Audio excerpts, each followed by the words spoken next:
ಒಂದು ದಿನ ವೈಜಾಗ್ನ ಭೀಮ್ಲಿ ಬೀಚ್ ನಲ್ಲಿ ಕೊಲೆ ಮಾಡಿ ರಕ್ತಸಿಕ್ತವಾಗಿರುವ ಒಂದು ಡೆಡ್ ಬಾಡಿಯನ್ನ ಮೂಟೆಯಲ್ಲಿ ಕಟ್ಟಿ ಎಸೆದು ಹೋಗಿದ್ದಾರೆ ಅಂತ ಪೊಲೀಸರಿಗೆ ಇನ್ಫಾರ್ಮೇಶನ್ ಬರುತ್ತೆ. ಮತ್ತೊಂದು ಕಡೆ ಒಬ್ಬ ತಂದೆ ತನ್ನ ಮಗಳು ಚೈತ್ರ ಕಾಣಿಸುತ್ತಿಲ್ಲ ಅಂತ ಪೊಲೀಸರಿಗೆ ಕಂಪ್ಲೇಂಟ್ ಮಾಡ್ತಾನೆ. ಪೊಲೀಸರು ಎರಡು ಕೇಸ್ಗಳನ್ನ ಪ್ಯಾರಲಲ್ ಆಗಿ ಇನ್ವೆಸ್ಟಿಗೇಷನ್ ಮಾಡ್ತಾ ಹೋದಾಗ ನಾವ್ಯಾರು ಕೂಡ ಗೆಸ್ ಮಾಡದೇ ಇರುವ ಹಲವಾರು ಟ್ವಿಸ್ಟ್ ಗಳು ರಿವೀಲ್ ಆಗೋದಕ್ಕೆ ಶುರುವಾಗುತ್ತವೆ.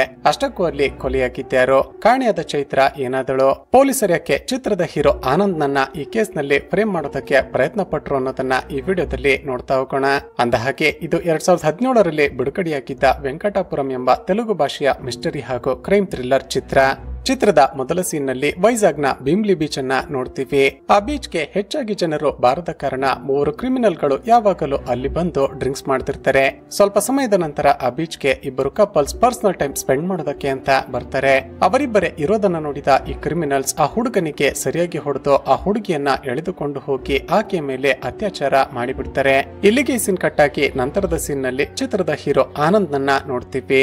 ಆನಂದ್ ಅರ್ಜೆಂಟ್ ಆಗಿ ಒಬ್ಬ ವ್ಯಕ್ತಿಯ ಬಳಿ ಬಂದು 2,000 ರೂಪಾಯಿ ಕೊಟ್ಟು ಒಂದು ದೊಡ್ಡ ಮಚ್ಚನ್ನ ಖರೀದಿ ಮಾಡ್ತಾನೆ. ನಂತರ ಬಾರ್ಗೆ ಹೋಗಿ 4:15ಕ್ಕೆ ಅಲಾರಂ ಸೆಟ್ ಮಾಡಿ ಅತಿಯಾಗಿ ಕುಡಿದು ಟೈಟ್ ಆಗ್ತಾನೆ.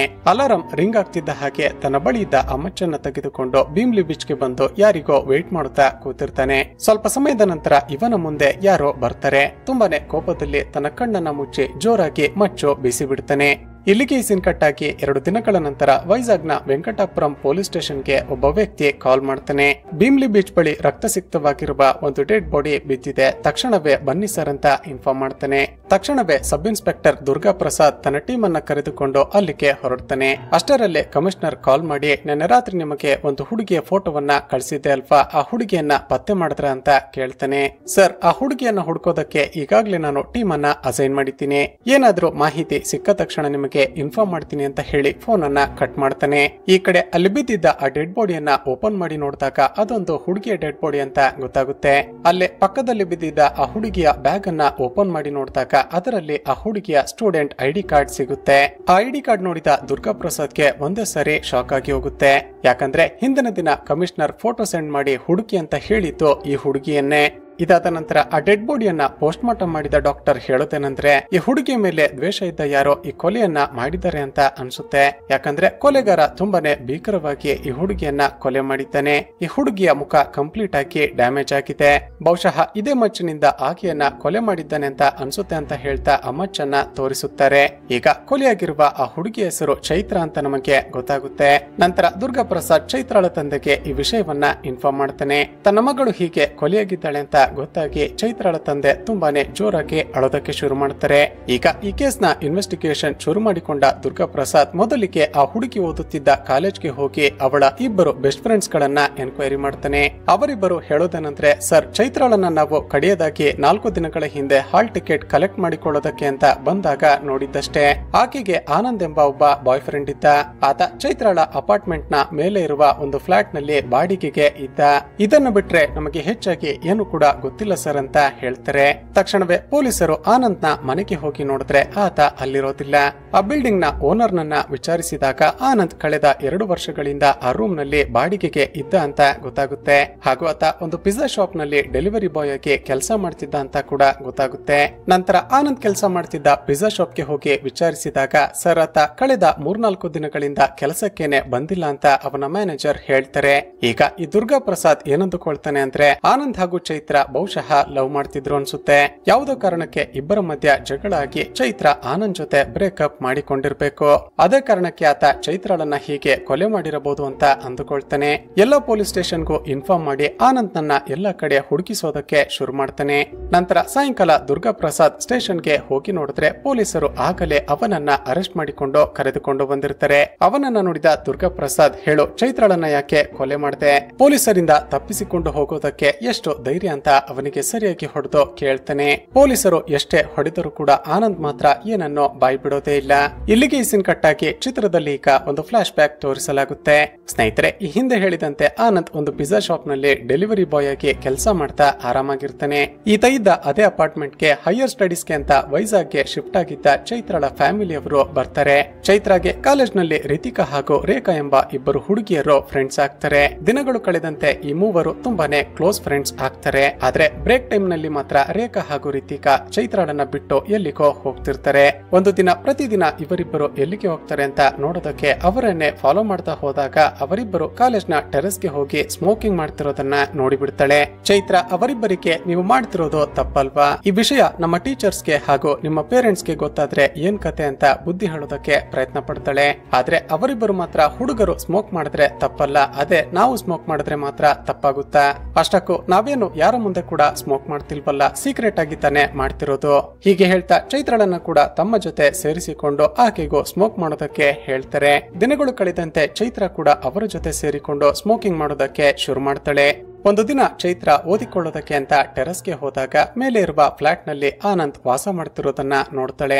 ನಂತರ ಮರುದಿನ ಕಾಲೇಜ್ ನಲ್ಲಿ ಸ್ಪೆಷಲ್ ಕ್ಲಾಸ್ ಇದ್ದ ಕಾರಣ ಕಾಲೇಜ್ ಲೇಟ್ ಆಗಿ ಬಿಡುತ್ತೆ. ರಾತ್ರಿ ಆಗಿದ್ದ ಕಾರಣ ಚೈತ್ರ ಮನೆಗೆ ಒಬ್ಬಳೆ ಹೋಗ್ತಾ ಇದ್ದಾಗ ಕುಡಿದು ಟೈಟ್ ಆಗಿದ್ದ ಒಂದು ಹುಡುಗರ ಗುಂಪು ಈಕೆಯನ್ನ ಫಾಲೋ ಮಾಡ್ತಾ ಬಂದು ಹರಾಸ್ ಮಾಡೋದಕ್ಕೆ ಶುರು ಮಾಡ್ತಾರೆ. ಹೆದರಿಕೊಂಡ ಚೈತ್ರ ಅಲ್ಲಿಂದ ಓಡೋದಕ್ಕೆ ಶುರು ಮಾಡ್ತಾಳೆ. ಆದ್ರೆ ಆ ಹುಡುಗರು ಕೂಡ ಈಕೆಯನ್ನ ಚೇಸ್ ಮಾಡೋದಕ್ಕೆ ಶುರು ಮಾಡ್ತಾರೆ. ಆಗ ಅದೇ ರಸ್ತೆಯಲ್ಲಿ ಡೆಲಿವರಿಗೆ ಅಂತ ಹೋಗ್ತಿದ್ದ ಆನಂದ್ ಈಕೆಯನ್ನ ಕಾಪಾಡ್ತಾನೆ. ದಿನಗಳು ಕಳೆದಂತೆ ಇಬ್ಬರು ಒಟ್ಟಿಗೆ ಸುತ್ತಾಡೋದಕ್ಕೆ ಶುರು ಮಾಡ್ತಾರೆ. ಈ ಕಡೆ ಕಾಲೇಜ್ ನ ಪ್ರಿನ್ಸಿಪಲ್ ಒಂದು ದಿನ ರೌಂಡ್ಸ್ ಗೆ ಅಂತ ಬಂದಾಗ ಟೆರೆಸ್ ಮೇಲೆ ಸ್ಟೂಡೆಂಟ್ ಗಳು ಸೀಕ್ರೆಟ್ ಆಗಿ ಸ್ಮೋಕ್ ಮಾಡಿ ಬಿಸಾಕಿರುವ ಸಿಗರೆಟ್ ಬಡ್ಸ್ ಗಳನ್ನ ನೋಡಿಬಿಡ್ತಾರೆ. ಇದನ್ನ ಸ್ಟಾಪ್ ಮಾಡೋದಕ್ಕೆ ಅಂತ ಆ ಟೆರೆಸ್ ನ ಡೋರ್ ಗೆ ಬೀಗ ಹಾಕಿಸಿ ಬಿಡ್ತಾರೆ. ಈಗ ಸ್ಮೋಕಿಂಗ್ ಗೆ ಅಡಿಕ್ಟ್ ಆಗಿದ್ದ ಚೈತ್ರ, ರೇಖಾ ಹಾಗೂ ರಿತಿಕಾ ಇನ್ಮೇಲೆ ನಾವು ಸ್ಮೋಕ್ ಮಾಡೋದಕ್ಕೆ ಇಲ್ಲಿಂದ ಸ್ವಲ್ಪ ದೂರ ಇರುವ ಭೀಮ್ಲಿ ಬೀಚ್ ಗೆ ಹೋಗೋಣ, ಅಲ್ಲಿ ಹೆಚ್ಚಾಗಿ ಯಾರು ಓಡಾಡೋದಿಲ್ಲ ಅಂತ ಮಾತನಾಡಿಕೊಳ್ತಾರೆ. ಇಲ್ಲಿಗೆ ಸೀನ್ ಕಟ್ ಆಗಿ ನಂತರದ ಸೀನ್ ನಲ್ಲಿ ಚೈತ್ರಾಳನ್ನ ನೋಡೋದಕ್ಕೆ ಅಂತ ಹುಡುಗನ ಮನೆ ಕಡೆಯವರು ಬಂದಿರ್ತಾರೆ. ಚೈತ್ರಾಳ ತಂದೆ ಈಕೆ ಎಕ್ಸಾಮ್ಸ್ ಮುಗಿತಿದ್ದ ಹಾಗೆ ಈಕೆಗೆ ಮದುವೆ ಮಾಡಿಬಿಡಬೇಕು ಅಂತ ನಿರ್ಧಾರ ಮಾಡಿರ್ತಾರೆ. ಚೈತ್ರ ಆನಂದ್ ಬಳಿ ಬಂದು, ಆನಂದ್, ನಮ್ಮಪ್ಪ ನನಗೆ ಮದುವೆ ಮಾಡ್ಬೇಕು ಅಂತ ಹುಡುಗನನ್ನ ಕರೆಸಿದ್ರು, ನನಗೆ ಇನ್ನೇನು ಮದುವೆ ಕೂಡ ಫಿಕ್ಸ್ ಮಾಡ್ತಾರೆ ಅಂತ ಅಳುತ್ತಾ ಹೇಳ್ತಾಳೆ. ಅದಕ್ಕೆ ಆನಂದ್, ಸರಿ, ಅದಕ್ಕೆ ಯಾಕೆ ಅಳ್ತಿದ್ಯಾ, ನೀನು ಯಾರನ್ನಾದ್ರೂ ಪ್ರೀತಿ ಮಾಡ್ತಿದ್ಯಾ, ಈ ಮದುವೆ ನಿನಗೆ ಇಷ್ಟ ಇಲ್ವಾ ಅಂತ ಕೇಳ್ತಾನೆ. ಆಗ ಚೈತ್ರ ಜೋರಾಗಿ ಅಳುತ್ತಾ, ಇಲ್ಲ, ಆ ರೀತಿ ಏನು ಕೂಡ ಇಲ್ಲ, ನಾನೊಂದು ದೊಡ್ಡ ಪ್ರಾಬ್ಲಮ್ ನಲ್ಲಿ ಸಿಕ್ಕಿ ಹಾಕಿಕೊಂಡಿದ್ದೀನಿ ಅಂತ ಅವನಿಗೆ ನಡೆದ ಘಟನೆಯನ್ನ ಹೇಳೋದಕ್ಕೆ ಶುರು ಮಾಡ್ತಾಳೆ. Chaitra exam hall ticket collect ಮಾಡಿಕೊಳ್ಳೋದಕ್ಕೆ ಅಂತ ಆನಂದ್ ನನ್ನ ಜೊತೆಯಲ್ಲಿ ಕರೆದುಕೊಂಡು ಹೋಗಿರ್ತಾಳೆ. ಆನಂದನ್ನ ನೋಡಿದ ರೇಖಾ ಹಾಗೂ ರಿತಿಕಾ ಯಾರದು ಅಂತ ಕೇಳಿದಾಗ ಈ ಚೈತ್ರ ಆತನನ್ನ ಬಾಯ್ ಫ್ರೆಂಡ್ ಅಂತ ಹೇಳಿಬಿಡ್ತಾಳೆ. ಇಲ್ಲಿ ನಮಗೆ ಗೊತ್ತಾಗೋದೇನಂದ್ರೆ ಚೈತ್ರಾಳ ಪ್ರಕಾರ ಬಾಯ್ ಫ್ರೆಂಡ್ ಅಂದ್ರೆ ಆನಂದ್ ಜೊತೆ ಸುತ್ತಾಡೋದು ಹಾಗೂ ಅವನ ಜೊತೆ ಫ್ರೆಂಡ್ ಆಗಿರೋದು ಅಂತ ಅರ್ಥ. ಆದ್ರೆ ಇವರಿಬ್ಬರು ಆನಂದ್ ಹಾಗೂ ಚೈತ್ರ ಲವ್ವರ್ಸ್ ಅಂತ ಅಂದುಕೊಂಡು ಬಿಡ್ತಾರೆ. ಹಾಲ್ ಟಿಕೆಟ್ ಕಲೆಕ್ಟ್ ಮಾಡಿಕೊಂಡ ನಂತರ ಮೂವರು ಸ್ಮೋಕ್ ಮಾಡೋದಕ್ಕೆ ಅಂತ ಭೀಮ್ಲಿ ಬೀಚ್ ಗೆ ಬರ್ತಾರೆ. ಈಗ ಚೈತ್ರ ಒಂದು ಸರ್ಪ್ರೈಸ್ ರಿವೀಲ್ ಮಾಡ್ತಾಳೆ. ತನ್ನ ಬ್ಯಾಗ್ ನಲ್ಲಿದ್ದ ಪಾಸ್ಪೋರ್ಟ್ ಅನ್ನ ತೋರಿಸಿ, ನಾನು ಹೈಯರ್ ಸ್ಟಡೀಸ್ ಗೆ ಅಂತ ಅಮೆರಿಕಾಗೆ ಹೋಗೋದಕ್ಕೆ ನಿರ್ಧಾರ ಮಾಡಿದ್ದೀನಿ, ಈಗಾಗಲೇ ನಾನು ಸ್ಟೂಡೆಂಟ್ ವೀಸಾಗೂ ಕೂಡ ಅಪ್ಲೈ ಮಾಡಿದ್ದೀನಿ, ಒಂದು ವೇಳೆ ನಮ್ಮಪ್ಪ ನನ್ನ ಸ್ಟಡೀಸ್ ಕಂಟಿನ್ಯೂ ಮಾಡೋದಕ್ಕೆ ಬಿಡದೆ ನನಗೆ ಮದುವೆ ಮಾಡೋದಕ್ಕೆ ಪ್ರಯತ್ನ ಪಟ್ರೆ ನಾನು ಯಾರಿಗೂ ಹೇಳದೆ ಅಮೆರಿಕಾಗೆ ಎಸ್ಕೇಪ್ ಆಗಿ ಬಿಡ್ತೀನಿ ಅಂತ ಹೇಳ್ತಾಳೆ. ಈ ಮೂವರು ಹೀಗೆ ಮಾತನಾಡುತ್ತಾ ಕೂತಿದ್ದಾಗ ಚಿತ್ರದ ಶುರುವಿನಲ್ಲಿ ನಾವು ನೋಡಿದ್ದ ಆ ಮೂವರು ಕ್ರಿಮಿನಲ್ಸ್ ಗಳು ಅಲ್ಲಿಗೆ ಬಂದು ಬಿಡ್ತಾರೆ.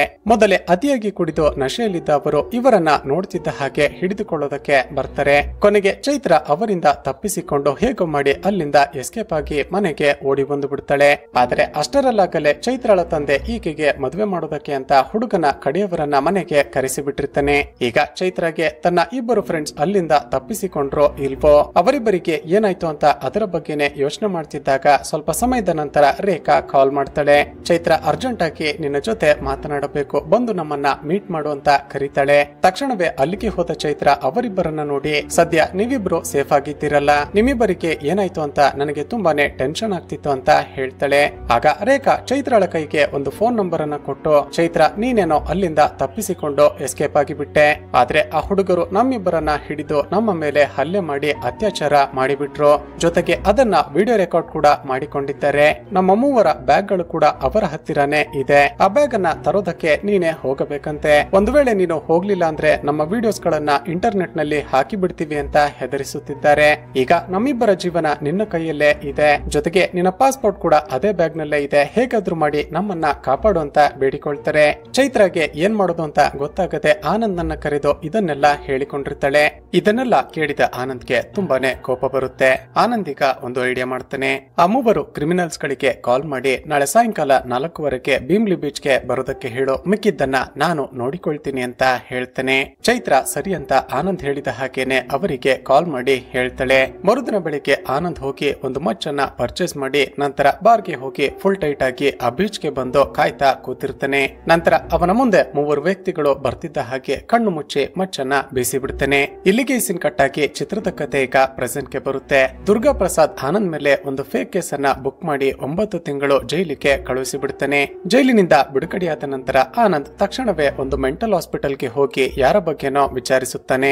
ನಂತರ ಅಲ್ಲಿಂದ ಸೀದಾ ಒಂದು ಸ್ಕೂಲ್ ಗೆ ಹೋಗಿ ಚೈತ್ರಾಳನ್ನ ಮೀಟ್ ಮಾಡ್ತಾನೆ. ಸ್ನೇಹಿತರೆ, ಇದರರ್ಥ ಚಿತ್ರದ ಶುರುವಿನಲ್ಲಿ ಬೀಚ್ ಬಳಿ ಸಿಕ್ಕಿದ್ದು ಚೈತ್ರಾಳ ಡೆಡ್ ಬಾಡಿ ಅಲ್ಲ. ಚೈತ್ರ ಈಗ ಒಂದು ಪ್ರೈಮರಿ ಸ್ಕೂಲ್ ನಲ್ಲಿ ಟೀಚರ್ ಆಗಿ ಕೆಲಸ ಮಾಡ್ತಿರ್ತಾಳೆ.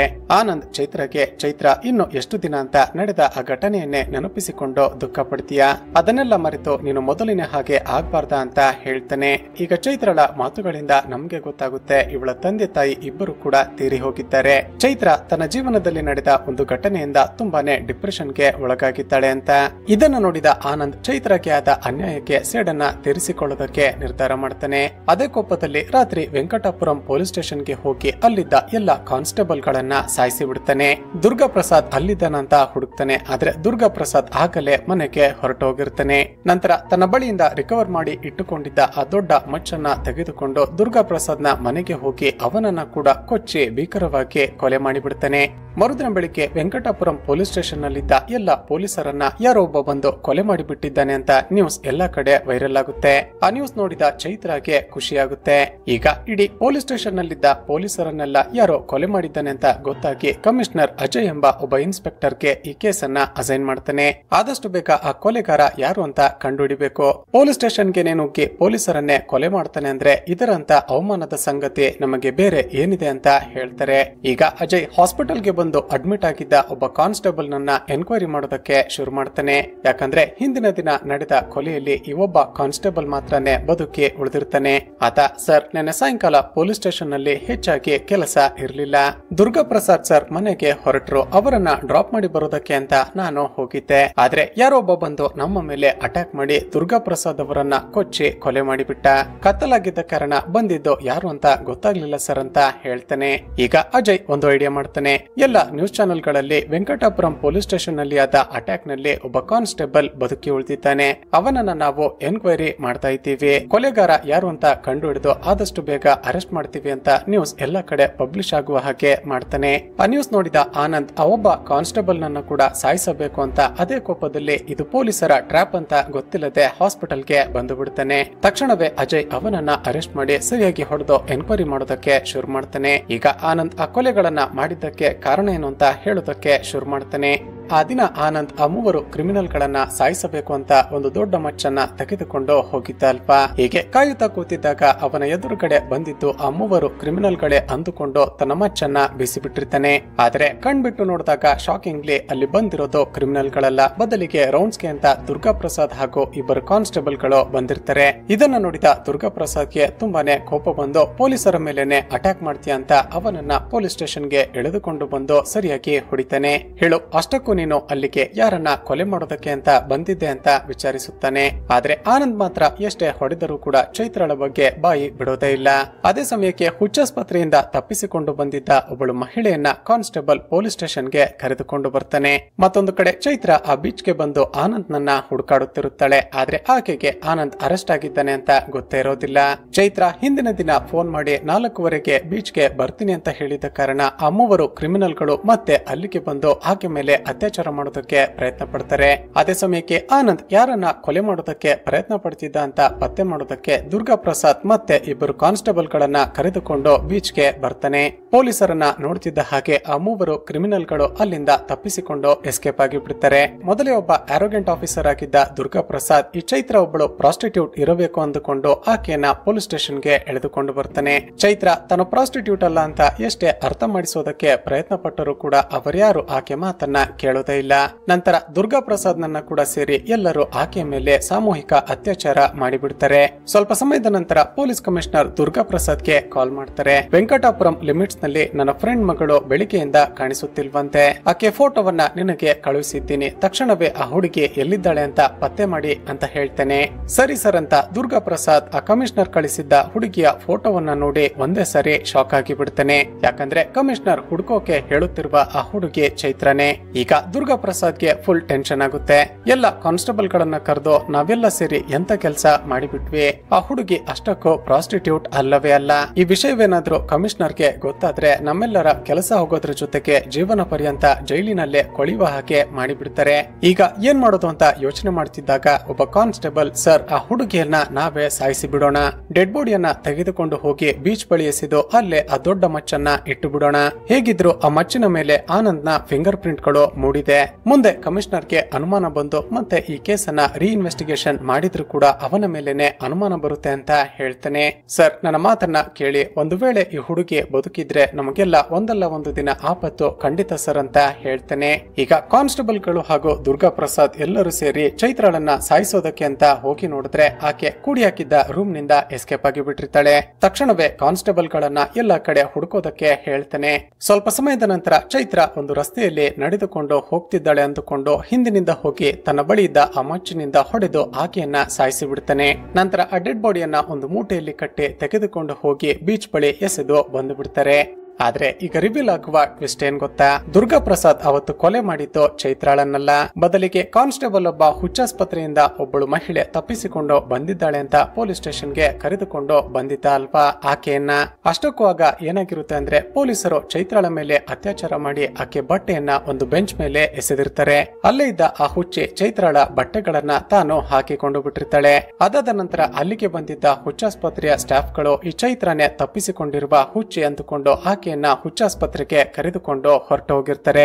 ಈ ಕಡೆ ದುರ್ಗಾ ಪ್ರಸಾದ್ ತಪ್ಪಿಸಿಕೊಂಡು ಹೋಗಿರೋದು ಚೈತ್ರನೇ ಅಂದುಕೊಂಡು ಆ ಹುಚ್ಚಿಯನ್ನ ಹಿಂದಿನಿಂದ ಹೊಡೆದು ಸಾಯಿಸಿ ಬಿಟ್ಟಿರ್ತಾನೆ. ಹೀಗೆ ಆನಂದ್ ಜೈಲಿನಿಂದ ಬಿಡುಗಡೆಯಾದ ನಂತರ ಚೈತ್ರಾಳನ್ನ ಪತ್ತೆ ಹಚ್ಚಿ ಆಕೆಗೆ ನಡೆದಿದ್ದ ಅನ್ಯಾಯದ ವಿರುದ್ಧ ಸೇಡನ್ನ ತೀರಿಸಿಕೊಂಡಿರ್ತಾನೆ. ಈಗ ಪ್ರೆಸೆಂಟ್ ನಲ್ಲಿ ಆನಂದ್ ಹೇಳಿದ ಈ ಫ್ಲಾಶ್ ಬ್ಯಾಕ್ ಕೇಳಿದ ಅಜಯ್ಗೆ ಜನರನ್ನ ಕಾಪಾಡಬೇಕಾದ ನಮ್ಮ ಪೊಲೀಸರೇ ಈ ರೀತಿಯೆಲ್ಲ ಮಾಡಿಬಿಟ್ರ ಅಂತ ತುಂಬಾನೇ ಬೇಜಾರು ಹಾಗೂ ಕೋಪ ಎರಡೂ ಆಗುತ್ತೆ. ನಂತರ ಅಜಯ್ ಕಮಿಷನರ್ ಆಫೀಸ್ಗೆ ಹೋಗಿ, ಸರ್ ಪೊಲೀಸರನ್ನ ಸಾಯಿಸಿರುವ ಆ ಕ್ರಿಮಿನಲ್ ಗಳು ಯಾರು ಅಂತ ಕಂಡುಹಿಡಿದಿದ್ದೀನಿ, ನಾವು ಅವರನ್ನ ಅರೆಸ್ಟ್ ಮಾಡೋದ್ರ ಬದಲಿಗೆ ಎನ್ಕೌಂಟರ್ ಮಾಡಿ ಸಾಯಿಸಿ ಬಿಡೋಣ ಸರ್ ಅಂತ ಹೇಳಿದಾಗ ಕಮಿಷನರ್ ಕೂಡ ಸರಿ ಅಂತ ಪರ್ಮಿಷನ್ ಕೊಟ್ಟು ಬಿಡ್ತಾರೆ. ನಂತರ ಅಜಯ್ ಆನಂದ್ ನನ್ನ ಬದುಕಿದ್ದ ಆ ಕಾನ್ಸ್ಟೇಬಲ್ ನನ್ನ ಸಾಯಿಸೋದಕ್ಕೆ ಅಂತ ತಾನೇ ಹಾಸ್ಪಿಟಲ್ಗೆ ಕರೆದುಕೊಂಡು ಹೋಗ್ತಾನೆ. ಆನಂದ್ ಅದೇ ಮಚ್ಚಿನಿಂದ ಆ ಕಾನ್ಸ್ಟೇಬಲ್ ನನ್ನ ಕೂಡ ಕೊಚ್ಚಿ ಕೊಲೆ ಮಾಡಿಬಿಡ್ತಾನೆ. ಮತ್ತೊಂದು ಕಡೆ ಅಜಯ್ ಭೀಮ್ಲಿ ಬೀಚ್ ಗೆ ಹೋಗಿ ಆ ಮೂವರು ಕ್ರಿಮಿನಲ್ ಗಳನ್ನ ಕೂಡ ಎನ್ಕೌಂಟರ್ ಮಾಡಿ ಸಾಯಿಸಿ ಬಿಡ್ತಾನೆ. ಹಾಗೂ ಇಲ್ಲಿಗೆ ಈ ಚಿತ್ರ ಮುಕ್ತಾಯವಾಗುತ್ತೆ. ಸ್ನೇಹಿತರೆ, ಚಿತ್ರದ ಕತೆ ಇಷ್ಟವಾಗಿದ್ರೆ ಈ ವಿಡಿಯೋಗೆ ಒಂದು ಲೈಕ್ ಮಾಡಿ ಶೇರ್ ಮಾಡೋದನ್ನ ಮರೆಯಬೇಡಿ. ಇದೇ ರೀತಿಯ ವಿಡಿಯೋಸ್ಗಾಗಿ ಈ ಚಾನೆಲ್ ಅನ್ನ ಸಬ್ಸ್ಕ್ರೈಬ್ ಮಾಡಿಕೊಂಡು ಪಕ್ಕದಲ್ಲೇ ಇರುವ ಬೆಲ್ ಐಕಾನ್ ಅನ್ನ ಕ್ಲಿಕ್ ಮಾಡಿ.